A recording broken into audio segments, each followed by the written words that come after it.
এরকম আমার একটা উদ্দেশ্য ছিল আর কি। আমার এই মাঠে রাবানি পেতে বাচ্চা পাইলাম, তো মনে করলাম ফেলে না যাইয়ে আমি এই জায়গায় ছেড়ে দিয়ে দেখে এরকম একটা কিছু হয় নাকি। বেশ কিছুদিন পরে মনে করলাম যে ডাইকে দেখে খাওয়ানো যায় নাকি, তো সেইভাবে উদ্দেশ্য করে আর কি আস্তে আস্তে ডাইকে কাছে আসানোর একটা সংকেত দিলাম।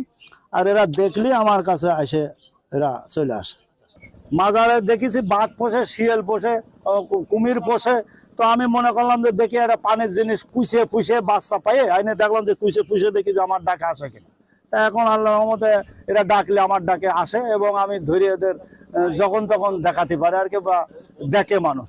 মানুষ হচ্ছে আল্লাহর শ্রেষ্ঠ জীব বানিয়েছে।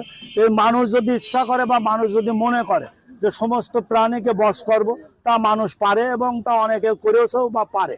তা আমি এই কুচিয়াকে বশ করেছি এবং আমার ডাকে এরা আসে।